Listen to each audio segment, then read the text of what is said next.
Hey, how's it going guys? It's Nate here. And the wild wasteland of post-atomic Boston that we get to experience in Fallout 4 is an environment where anything is possible. From legions of centuries-old zombies to extraterrestrial invaders, when you're in this game, expect the unexpected. One of the many ways Bethesda tries to keep the player in Fallout 4 on their toes is through the use of what we call random encounters.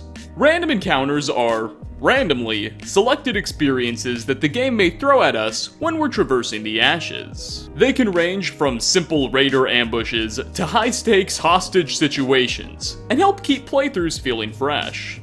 Not all encounters are equal though. Some are particularly rare to come across, or otherwise extremely interesting, and deserving of some more attention. So, kick back, pop open that ice-cold bottle of Nuka-Cola, and relax, as we dive right into 5 more random encounters you may have missed in Fallout 4. Starting off, our first random encounter can only be experienced in the wasteland surrounding the Nuka World amusement park.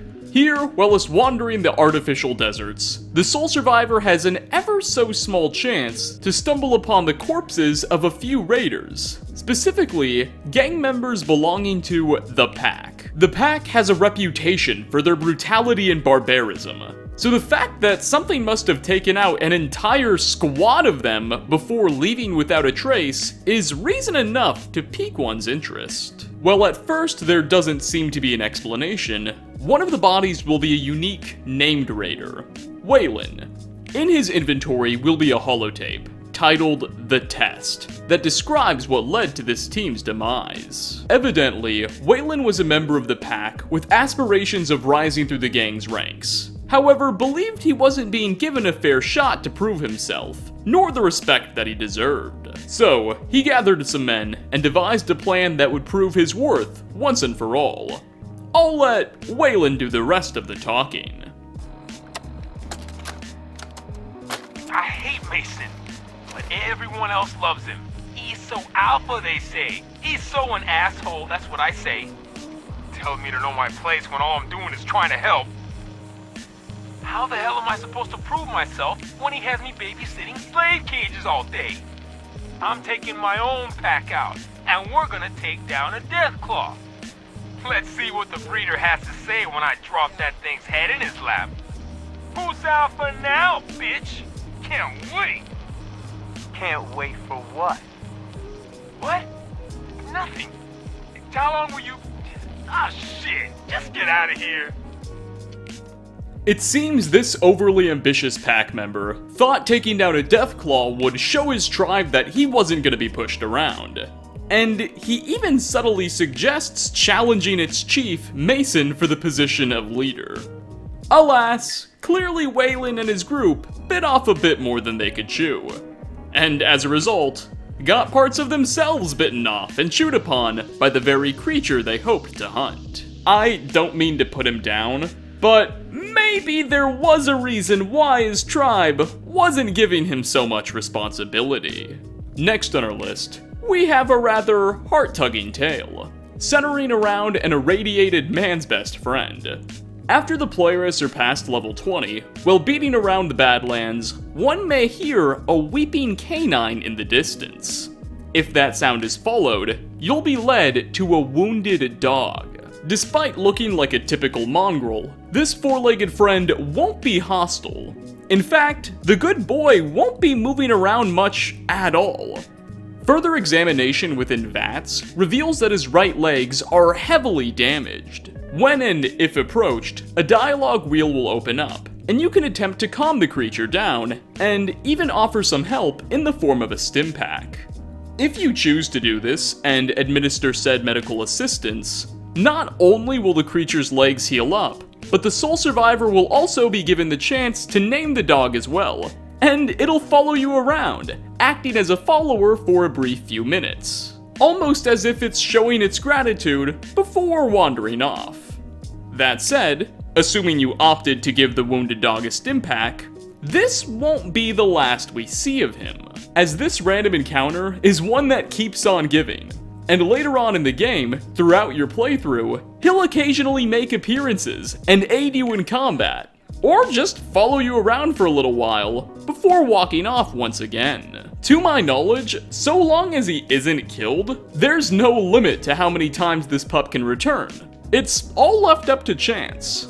So, if you're lucky in your travels and stumble upon this adorable canine, make sure you help a four-legged friend out. He'll do his best to repay the favor. Coming in at number 3, not all of Fallout 4's stories have as happy of endings as the one we just saw. Nowhere is such a fact more evident than in this particular random encounter. As one of the experiences the savior of the Commonwealth may find themselves in the middle of is nothing other than a funeral service. A priest and a small group of settlers can be found surrounding a grave at an appropriate checkpoint. As we approach, it'll appear the assembly is just wrapping up. The priest will make some closing remarks before requesting each of the attendees say some last words.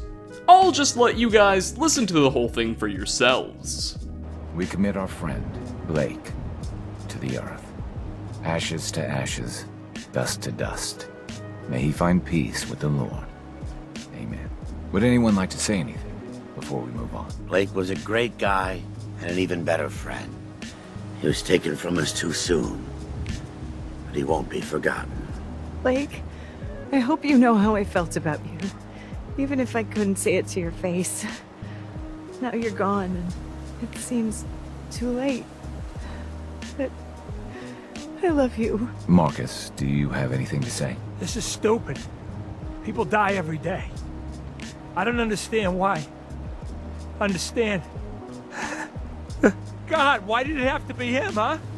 Why wasn't it me? I'm the asshole of the group. I'm the one had it coming, not him. Not Blake. I'm sorry, guys. I miss him as all. We all miss him, Marcus. He was the best of all of us. Thanks, guys. I'm okay now. Really, I am. Okay, that's it. There's nothing else we can do now.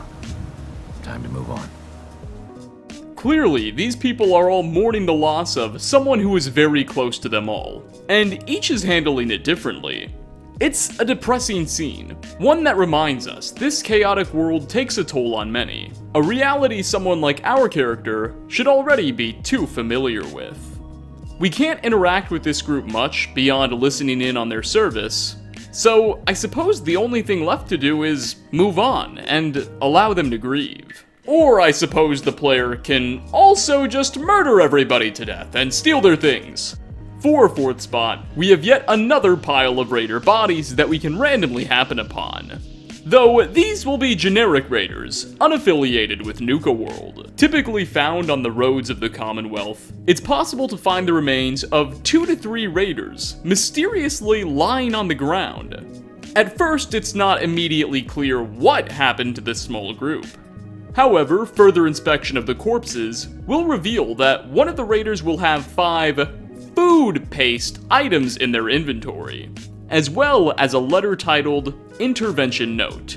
When opened, it reads as follows. Quote, Hank, you've been eating a lot of that food paste we got from that Suffolk school. It's affecting you. Like, in a real bad way, man. You've been flying off the handle at every little thing. Always have this crazy look in your eyes. Heck, during that last farm raid, you even shot up a couple of runners. We don't kill them when they're fleeing, man. We're better than that. I know this stuff tastes great, but is it really worth all this? I mean, I had to write this down because I'm scared you'd shoot me in the face if I said anything in person. We're your friends. We just don't want to see you go down the wrong path. Just drop the paste, man. End quote. Now, the paste in question this note describes, and on the raider's corpse, is the same pink food paste found at Suffolk County Charter School. You see, prior to the Great War, that school's corrupt principal secretly agreed to accept government money in exchange for swapping out all of the school's food for a strange paste as a part of an experiment. The paste ultimately proved unpopular with Suffolk's faculty and students, who complained about the taste and texture, as well as began to develop behavior problems. Ultimately, the onset of the Great War prevented the experiment from lasting more than just a few weeks. However, evidently, hundreds of years later, this here raider must have visited the charter school's ruins and tried the paste for himself, developing an addiction and going mad. His fellow bandits seemingly tried to intervene and help their friend out, to no avail. We can't be sure how all of them here died, but more than likely, shortly after giving their buddy the intervention note, he probably lost it and attacked. In the ensuing battle, the entire gang was wiped out. So, remember, someone offers you some strange pink food paste? Just say no. And finally, last on our list, speaking of raiders and food, Gruul is a unique villain the player can cross paths with randomly on roads and trails. He offers no dialogue, and in true raider fashion, will attack on sight. But other than his name, it will quickly become obvious that there are a couple of things different about this post-apocalyptic barbarian. For one, his headwear preference is a bit odd for the type of person he is. He's not wearing a helmet or mask, but instead a chef's hat of all things. And after you've defeated him, within his inventory you can loot a piece of paper titled Gruul's List. When opened, you'll realize that it's a grocery list. Few dozen pounds of Yao Guai meat, half dozen Deathclaw eggs, Mirelurk meat, soft shell only, beer, lots, a cup of glowing one blood, what they don't know won't hurt him. It's clear what's going on. He's trying to get things to cook dinner for his raider gang. Also on his body will be some of those very ingredients mentioned on the shopping list. So, when you met him, the dude was basically out running errands. It's kind of hilarious to imagine people as cruel and vicious as raiders can also see themselves as chefs and gourmet cooks in this horrific new world. I'd argue that it's even somewhat humanizing.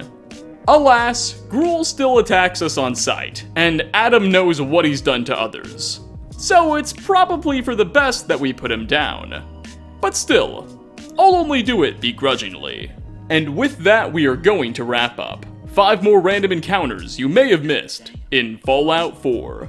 Thanks for stopping by, everybody. Which of these fascinating world interactions did you find to be the most interesting? And which encounters should I tackle next? Leave a comment down below. As always, like ratings are very much appreciated. Again, thanks for watching, and I hope to catch you all in my next video. Peace out, everyone.